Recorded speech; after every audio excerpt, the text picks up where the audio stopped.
Assalamualaikum warahmatullahi wabarakatuh. Saya Mira Damayanti, CGP Angkatan ke-6 dari SDN Cengkong 1, Kabupaten Karawang. Pada kesempatan kali ini, saya akan menjelaskan tentang koneksi antar materi antara modul 1.1 dan modul 1.2. Setelah saya menjalani pembelajaran dari modul 1.1 hingga modul 1.2 ini, berikut adalah hal yang menjadi pembelajaran bagi saya. Saya tuangkan dengan menggunakan model refleksi 4P, yaitu peristiwa, perasaan, pembelajaran, dan penerapan.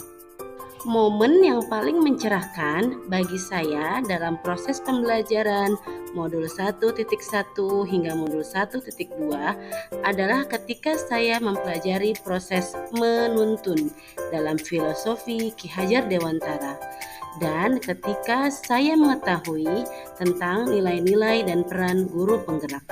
Momen yang paling menantang bagi saya adalah ketika saya harus bercermin dan melihat diri saya sendiri sejauh mana nilai dan peran penggerak yang sudah saya miliki. Mengidentifikasi nilai apa yang kurang dalam diri saya dan nilai apa yang dominan dalam diri saya, serta mengungkapkan dan menjelaskan bersama teman-teman calon guru penggerak dalam ruang kolaborasi. Kaitan antara modul 1.1 dan 1.2 yang saya pahami adalah pada modul 1.1 dijelaskan mengenai filosofi pemikiran Ki Hajar Dewantara, bahwa sejatinya pendidikan adalah menghamba pada anak, di mana pendidikan itu haruslah berorientasi pada siswa untuk tumbuh kembangnya sesuai dengan minat dan bakatnya. Untuk mewujudkan hal itu, tentunya seorang guru harus memiliki nilai-nilai guru penggerak yang dijelaskan dalam modul 1.2, yaitu berpihak pada murid, kolaboratif, mandiri, inovatif, reflektif, serta melaksanakan perannya sebagai pemimpin dalam pembelajaran. Saat momen itu terjadi, saya merasa bagaikan melihat cahaya yang terang benderang dalam kegelapan. Saya menganggap cahaya itu adalah ilmu dan pengalaman yang mencerahkan bagi saya. Saya merasa bahagia dan tergerak untuk terus belajar agar dapat bernilai dan memaksimalkan peran saya sebagai seorang pendidik. Pembelajaran yang dapat saya ambil adalah sebelum momen tersebut terjadi, saya berpikir bahwa pembelajaran berhasil apabila nilai murid bagus dan melebihi KKM tanpa melihat kebutuhan, kebahagiaan, dan karakter murid. Sekarang saya berpikir bahwa saya harus menjadi pemimpin pembelajaran yang berpihak pada murid.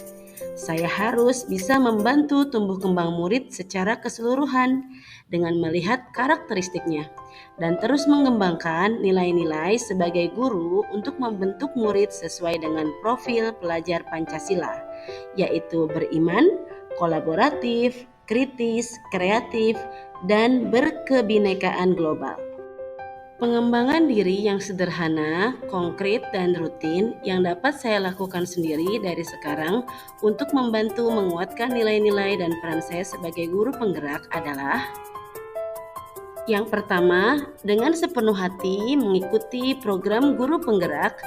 Saya bagaikan gelas kosong yang siap menampung dan mempelajari setiap ilmu yang ada, selalu berkolaborasi sebaik-baiknya dengan fasilitator, pendamping praktik, rekan CGP, dan seluruh stakeholder di tempat saya bertugas. Kemudian, secara mandiri, saya terus belajar dari berbagai sumber dan meningkatkan kemampuan teknologi informasi. Berusaha berinovasi dalam membuat media pembelajaran dan melakukan refleksi diri untuk mengetahui kekurangan saya dalam proses pembelajaran sehingga saya bisa melakukan perbaikan di masa yang akan datang. Terima kasih, salam semangat, salam merdeka belajar. Wassalamualaikum warahmatullahi wabarakatuh.